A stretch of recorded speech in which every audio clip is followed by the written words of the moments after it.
This is going to be, I think, a very powerful morning. It's related to compassion, and along that theme, some time ago, I wrote a song for Katie after she had relayed to me some childhood trauma that she had experienced. And I wrote the song to her inner child. It's called Dear Little Katie. And before I start, I would really like to acknowledge the courage that Katie is showing in allowing this to be part of today's talk and today's celebration, as it is intensely personal, and it shows a lot of courage and a lot of trust in our community that this will be accepted in the way in which it was originally given. So again, dear little Katie.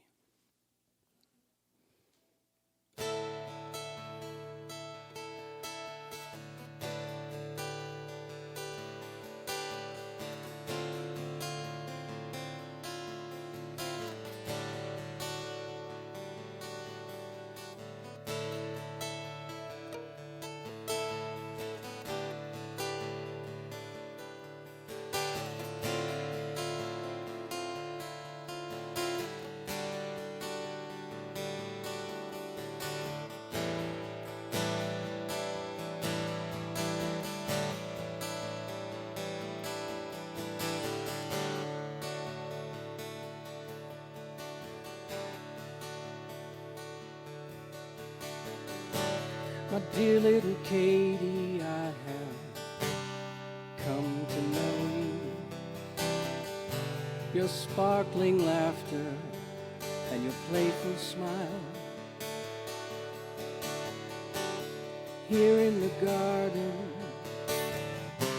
you sing in the sunlight, a paradise that is shining with your love. By some miracle of Spirit's sacred grace,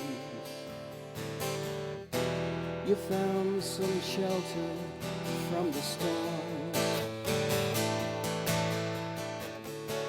Your delicate dancing butterfly wings have carried you here through a hurricane.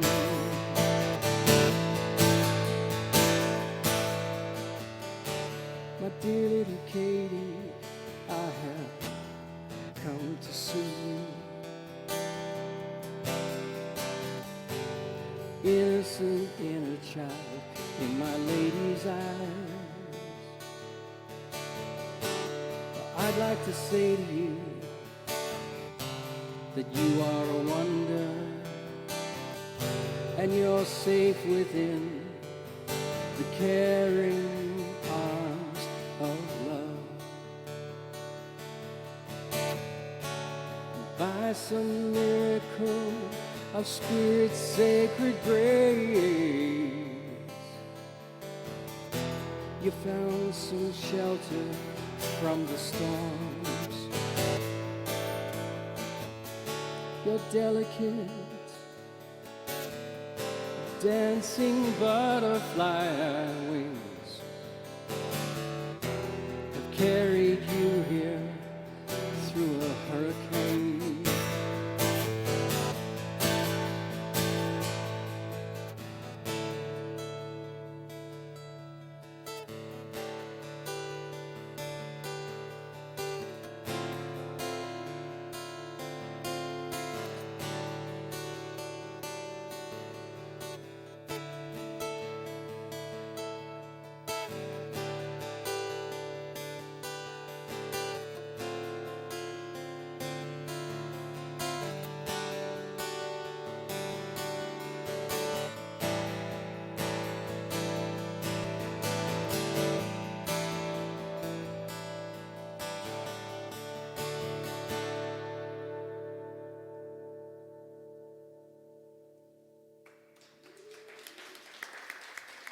Thank you.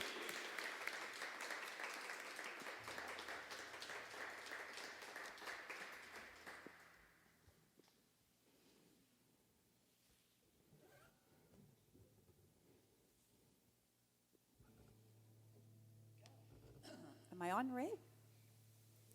All right, I'm on.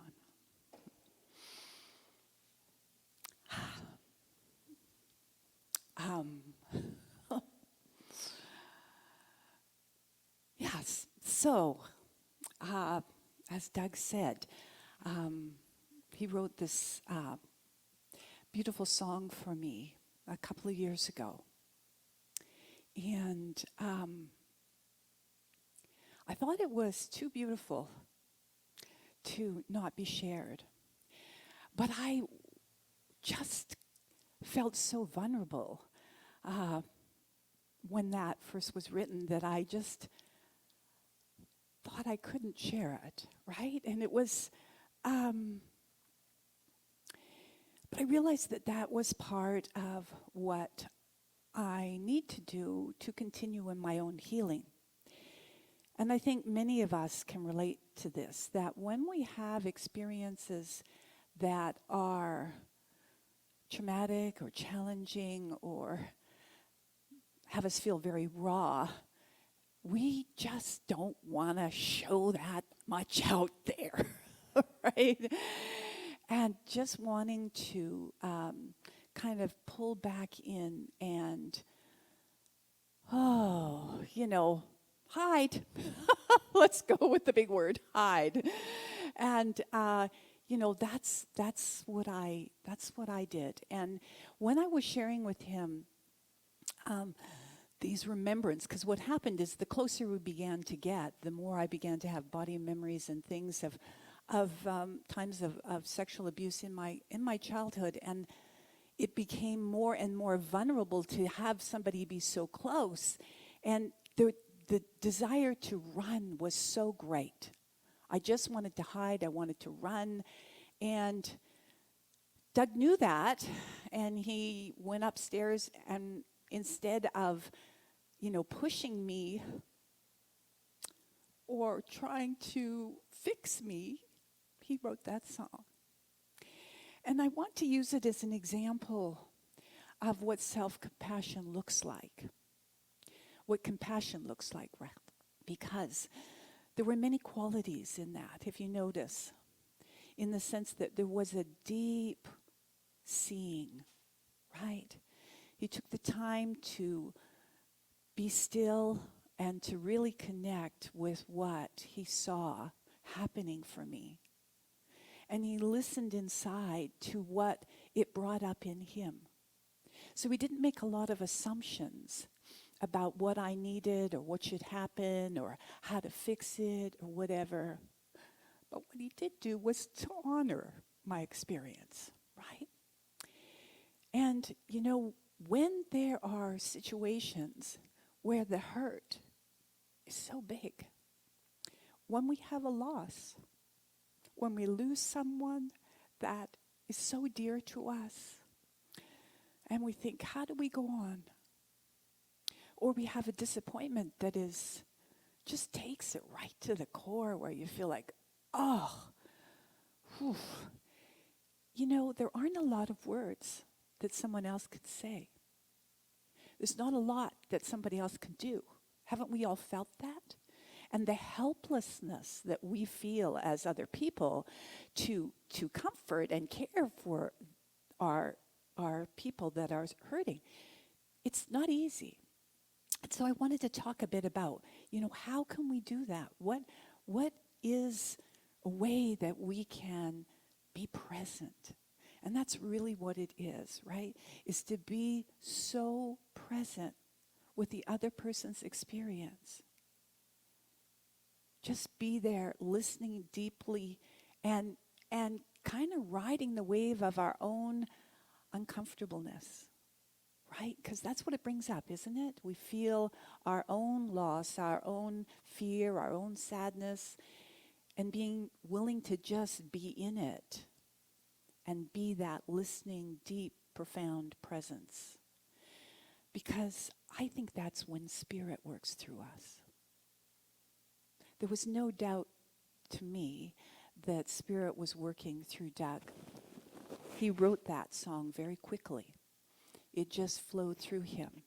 And when we're called to be a compassionate ear or presence for someone else, and sometimes, I don't know about you, but I've hesitated sometimes to go up to somebody because I think, well, what am I going to say? What, you know, I don't know what to do. But I'm learning that if we hold the space, that Spirit will come through us. That's really, we just need to be the presence. And Spirit will flow through us and speak to that in that way. So that kind of compassion is very powerful. But if you notice, part of this dynamic was also about self-compassion. Because when we have experiences, it can be very difficult for us to have space for our own feelings, can't it? Like, I should get over this. It's not that big. Or, you know, okay, I've been sad for a while, that's enough. Or, you know, all these judgments that we make about ourselves, about how we should be and what we should do. And sometimes we don't even think we deserve any compassion, period, right? It's like, why is somebody being kind to me? And weirdly enough, even though, and of course, because you're writing a talk about compassion, or supposed to be, but instead I was sick. I was laying around with kind of a stomach flu, and what was really interesting and challenging about this was such an old pattern came up for me about a lack of compassion. And it was kind of like, oh man, am I sick? You know, I don't have time for this. How many people have said that, right? I don't have time to be sick. I got other things to do. And I was like, no, this is not good timing, right? Like, as if that matters. And, you know, and then I was like, oh, and it was kind of like this digestion. And I'm a therapist myself, right? And sometimes when our esophagus is not lined up to our stomach, you know, you can get heartburn. And I thought, gosh, you know, I haven't been sitting properly at my table. That's the problem. And, you know, I started analyzing, you know, the shortcomings of, you know, why I was sick, right? And then because I had a long list of how I had created it myself, how much compassion did I have for this, right? You should have got a new table a long time ago. Why are you procrastinating on this? And blah, blah, blah. And then, you know, you already had an abscessed tooth earlier. And then, you know, blah, blah, blah, you know, on and on. And so then poor Doug, he's living with this, you know, as I'm giving myself a hard time. And he's trying to be compassionate. You know, can I make you some soup? I don't know. You know, it was like living with a little bobcat, right? I was like, you know, it's laid down, and oh, I have to get laid down again, you know, and it was, and I didn't realize how much self-chatter there was, right? Of just picking at myself about this. And I thought, as I began to sort of get a bit better, I could see this was a long pattern, a long route of being unkind to myself, of being mean, of having these expectations. Like in my family, it wasn't okay to be sick, apparently, right? And so, but, you know, I'm 62 years of age. These people have already left. They're already having a great time up in other places, and I'm still treating myself the same. And it was really insightful to look at what does it take to shift that inner dialogue, that inner voice that we have. You know, and Bob talks a lot about that inner voice and that compassion. And it's different for all of us, is it not? Like some things, I would say, let's say you're pretty good. Oh, I don't get upset with myself when I'm sick. I can't relate to that. But, you know, what about when you're running late or you're unorganized or you didn't call someone or you didn't do, like, what is yours, right? We all have that place where we're just not very kind or fair or compassionate to ourselves. And if you look at really where that piece of that it's about self-judgment, isn't it? And we have this, what I came to realize for myself is this kind of, what would you say, like a list or a way of being that you need to be on the inside, right? And if you're not being that, then, right, out comes the bobcat, right? And it's like taking a small round out of you again. And so I wanted to think, bring that to mind and realize that that voice might not be yours anymore, right? And could we let that go? Could we identify it and go, no, that's a behavior I learned from my father. And quite frankly, so did my two sisters.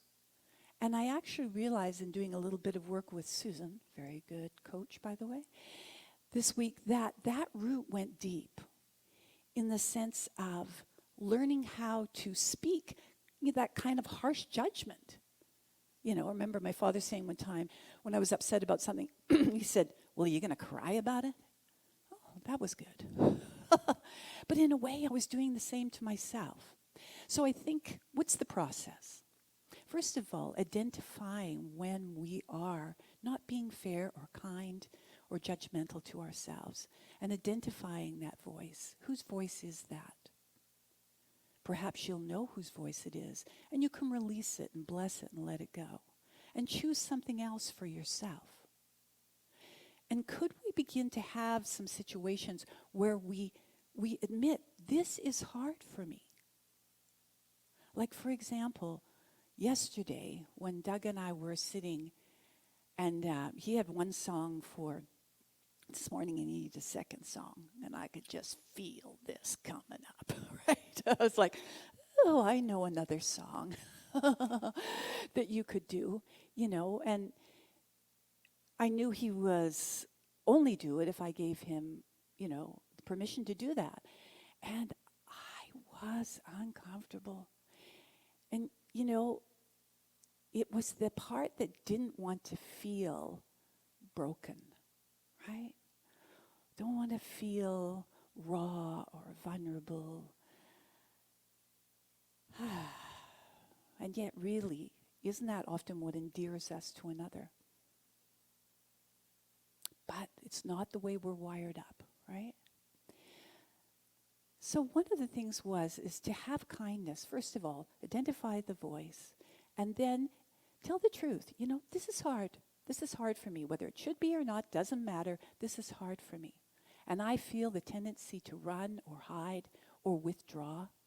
I don't want to talk to anybody, anything, whatever it is your pattern is. And have some compassion for that. And then begin to work. How can I work with that, right?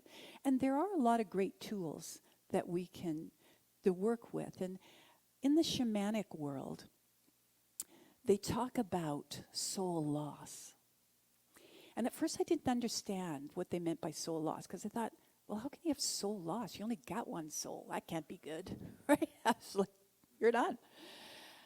And as I've come to understand, what that means is when a part of you that has become wounded, hurt, betrayed, whatever, it literally just breaks apart. The circumstance becomes intolerable to the personality, right? It can't deal with this. It was too much hurt, too much pain, too much confusion, betrayal, and it just breaks away. Now that might sound kind of strange, but in a way it isn't when we talk about it splitting off. But don't we often feel that way where we say we feel kind of splintered inside? This part of me, don't we say things like that? This part of me feels sad. This part of me feels afraid. And so we are kind of scattered. It's like, we have satellites. Here's the main thing. And then we have like these satellites that are floating around. And occasionally they come in wounded and then they go back out and they stir us up. And the belief is that as we heal, those parts come back and integrate, right? That we can own them again, and we can have compassion for that part of ourselves. And when I was speaking about this with clients about that, they were saying, well, I don't know if I relate to that. But I think we do in our own way, in our own language. So for example, have you not had the experience when something happens and you said, and you're later talking about it, and you say, I just felt myself shut down, right? I felt myself shut down. I just felt weak. I felt tired, disconnected, lost. You know, we have this wording. There's a sense that something happened, right? Something broke, something disconnected in our experience. So how do we heal that? And as I say, the shamans of North America and South America, though they each do it differently, have ways of journeying and bringing that part back to you and ceremonially, literally blowing it back into the top of your head, bringing it back into you. And to me, when Doug wrote that song, I think that's what he did for me. He brought that ceremonial, that part to say, I see you. And I love you just the way you are. So can we begin to do this for ourselves? You know? And there's some great tools to do that. How many people here are familiar with emotional freedom technique? Right, and in that there's a statement that says, even though, and then you put the problem in, so even though I'm sick again, or not keeping up, or whatever it is, I deeply and completely love and accept myself, right? And sometimes, depending on what the issue is, it can be really hard to even say that sentence, can't it? Like when you've done something that you are on your case for, and you're supposed to deeply and completely love and accept yourself for that, it's like, oh. You know, and sometimes we have to back off from that a little bit and say, you know, well, I'm open to, you know, caring and accepting myself, right? Like deeply and completely seems like I'm not there. And that's one of the ways that we can use that. And there's other people's work as well. I've been doing some work with Juliet Haynes, and that Susan Cullen also does, called The Awakening of the Divine Feminine. And that's when we sit with our wounded parts. Not to analyze them, not to change them, but to just be in the flow and that feeling. And anyone who does healing work knows that sometimes that's all you can do for another and for yourself. So I invite you to think about self-compassion as a journey. That it's not something that you suddenly decide, okay, I can do this, I'm going to do this. You can certainly make that declaration, but that it is a journey of learning how to balance out the opposite, which I would call self-judgment, and have that love and compassion for yourself and for others, knowing that neither of them involve fixing, right? It's just being that present place. And when I was thinking about this talk, there were a couple of songs that also came to mind for me. And how many of you are familiar with Karen Drucker? Yeah. And she wrote a beautiful song called I Will Be Gentle with Myself. People know that one? And if you haven't heard it, I invite you to go on. And actually, there's a beautiful little video that she has on YouTube about I will be gentle with myself. And sometimes when I get in the car and I'm driving somewhere and I'm running late or I can feel I'm on my case. I just pop that in. I'm like, I will be gentle to myself. You know what? I'm singing down Deerfoot. Because I just need to interrupt the pattern, right? We need to interrupt that pattern of self-destruction and that self-criticism.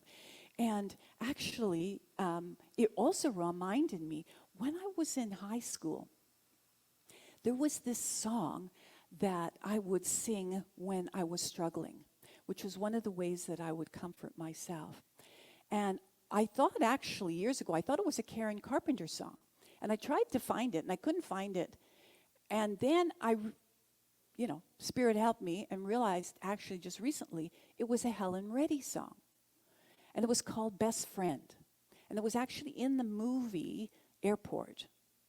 And the words, interesting enough, I left in the car, other than the part that I used to sing. So apparently, you don't need to know the original words.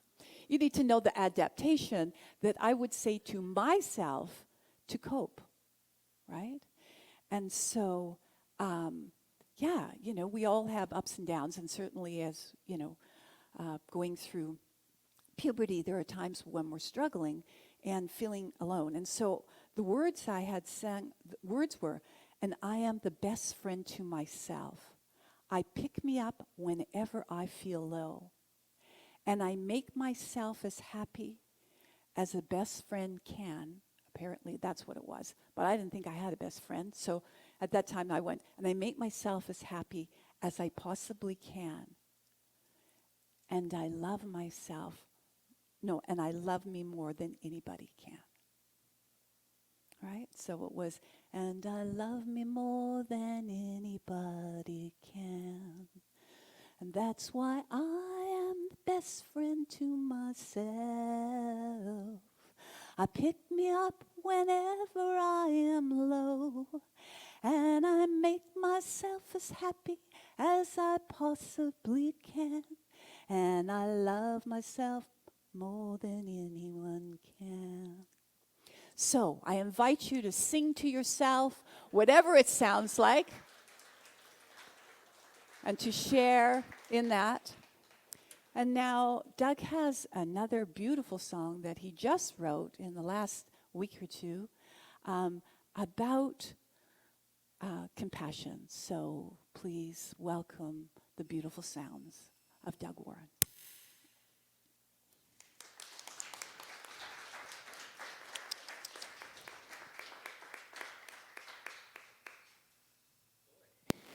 I got to follow that.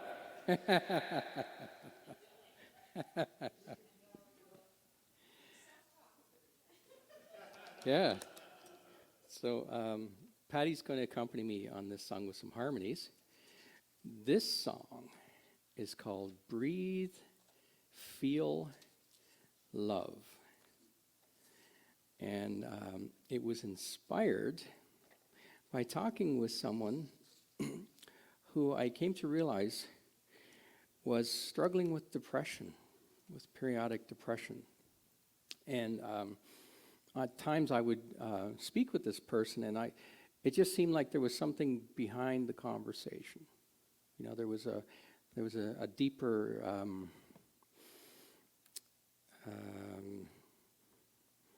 just a deeper sense that they were going through something that wasn't part of the conversation that we were having. There was something behind the scenes.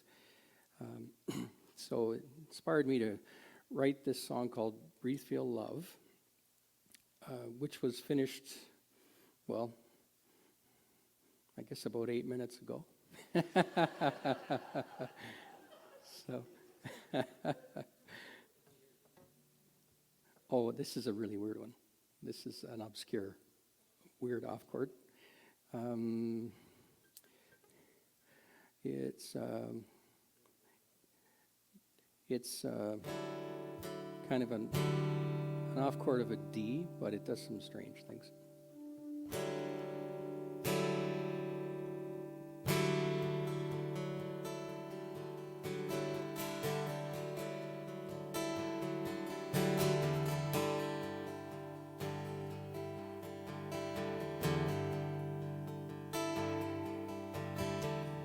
With a hint of sadness,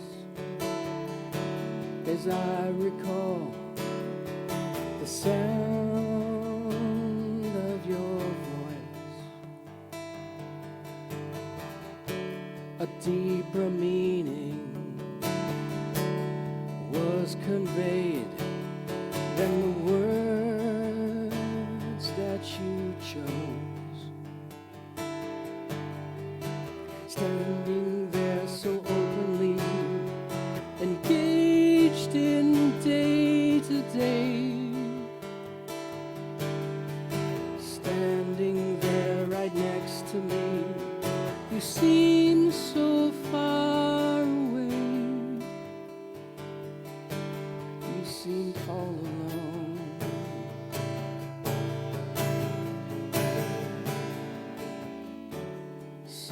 awfully fragile as I recall the look within your eyes,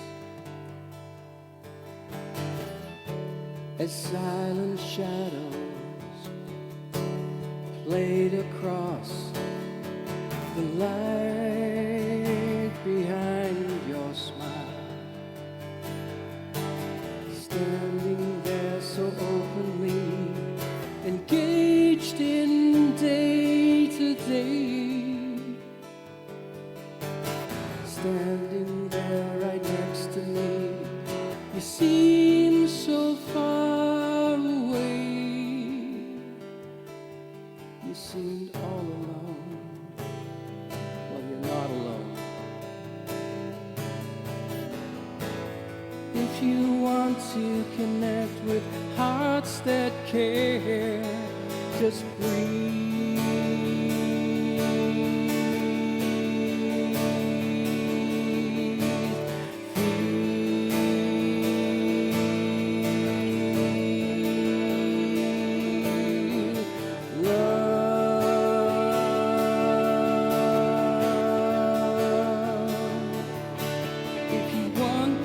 Connect with hearts that care, just breathe.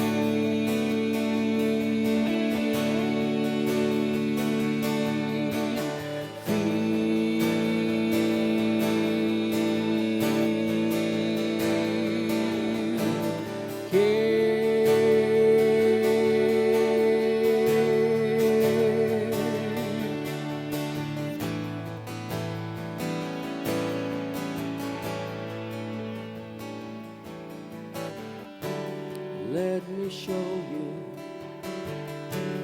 there is warmth within the world that we share. For we are all one, divinely made from essence so pure, standing there so openly engaged in day to day, standing there right next to me. You seem so far away. You seem all alone. Well, you're not alone.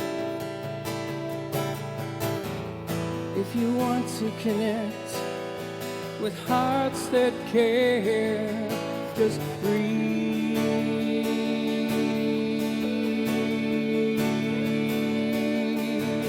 Feel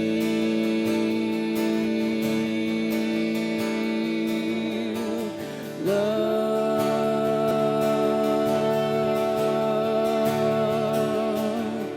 If you want to connect with hearts that care, just breathe.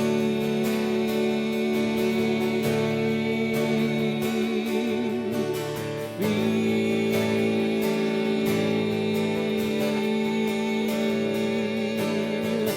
love.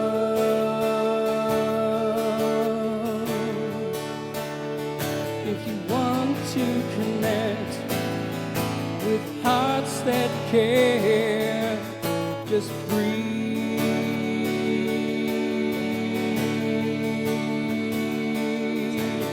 Feel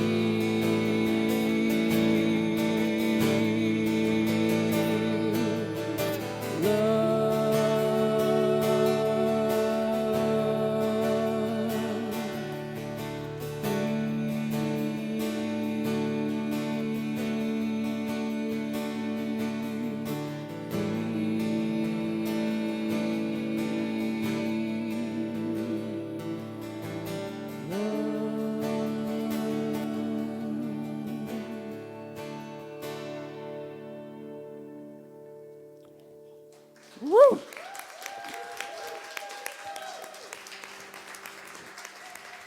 Thank you.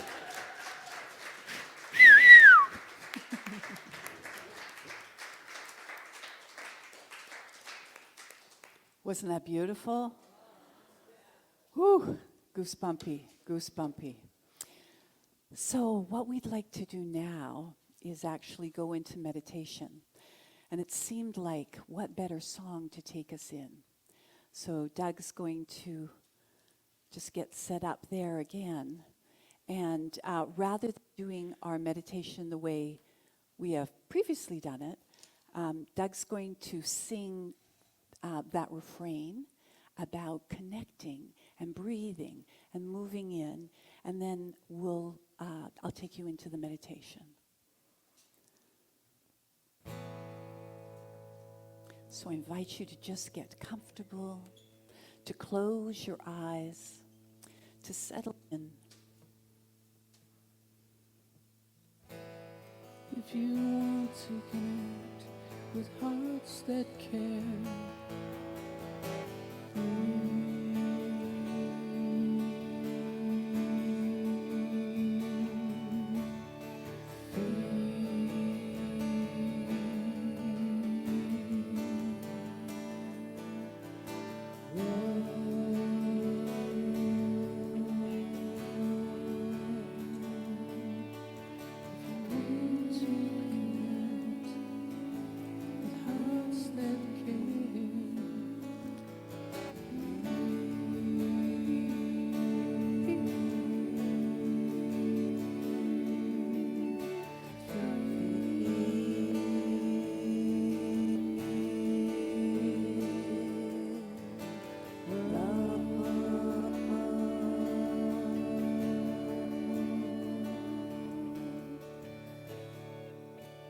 That's it. And just as Doug's words say, let us begin by breathing. Breathing deeply in and slowly out. And allowing yourself to just sink down into your chair. Become present. Noticing your feet on the ground. And imagine for a moment that they could begin to sink through the floor. And down, down into Mother Earth. Oh, how she's always there for us. Just feel whatever's there for you. Breathing and feeling. Letting it flow down your body and into the earth. And letting any thoughts about it go with it. What if right now, in this moment, it's all right to be exactly as you are? That here you can just breathe and be. And notice that the thoughts will come and go. It's all right. Just let it be like the breeze. And begin then to imagine that you could draw all the strength and the nurturing of the earth up your own legs. What if our legs are like roots that keep us connected, and that we can draw up nurturance right to the very base of our pelvis and kind of anchor us in? What a feeling. We are not alone. We are connected. We're connected to the earth. We're connected to each other. We're connected to that which flows through us, that created us. And follow it right up to the heart. And as you tune in this morning, what part of you could use some love?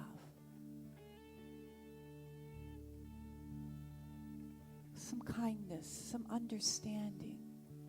What if you could be that understanding presence for yourself? I'm struggling these days. It's not always easy for me. There's times I'm doing really well. And I'm so appreciative of the courage I have to live with all the uncertainty we have in our world these days. What is it that you could be appreciative and kind to yourself about?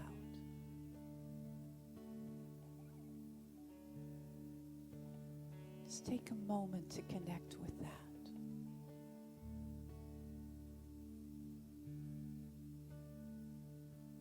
And breathe.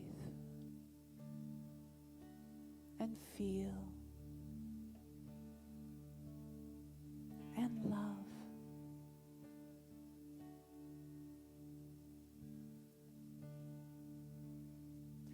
And then bring your awareness to above your head. And imagine, if you will, a brilliant white healing light. Knowing that this light is always there. It's always around us, within us, and every living thing. And let's visualize, let's bring that healing light in the top of our heads, like the warmth of the sun. Let it come down over our head, gently around the shoulders, and wrap around to the heart. Feel how kind and soft and warm and soothing that can be. And know that that is something you can do at any moment and any time. Feel the love and the light that created you, blessing you, holding you.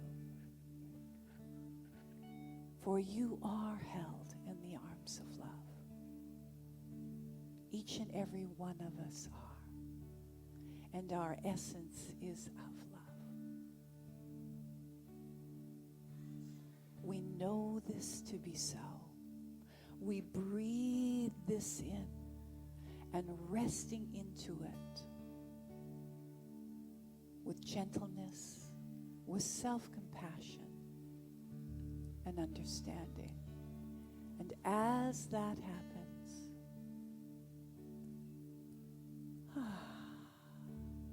know that the more compassion and love we have for ourselves, the greater love we radiate to the world. Kind of the great irony, isn't it? And once again, let's hear the words as Doug sings to us, moving into that place of breath and compassion.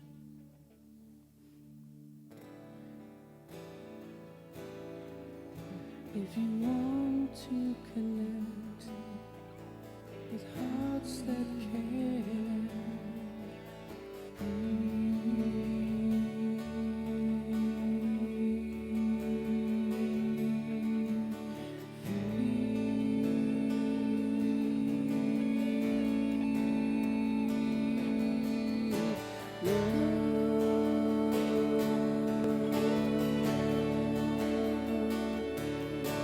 if you want to connect with hearts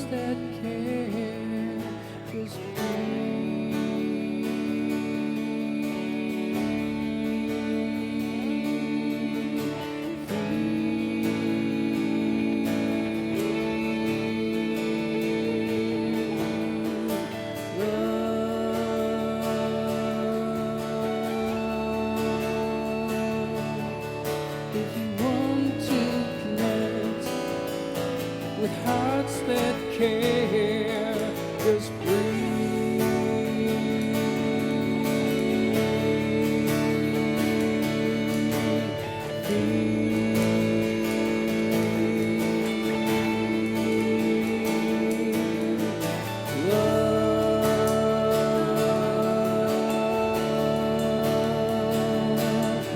if you want to connect with hearts that care, just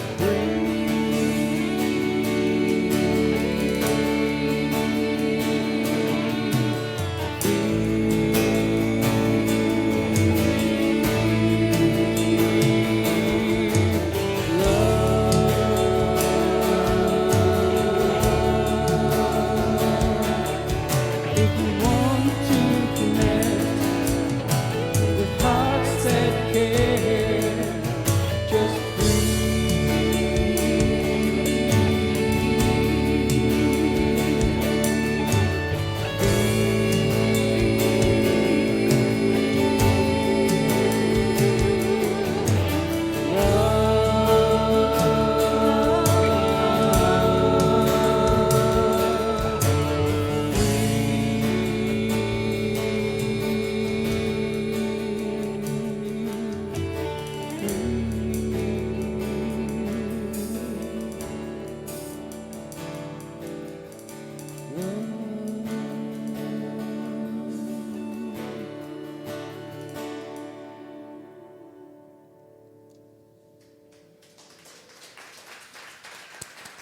Thank you.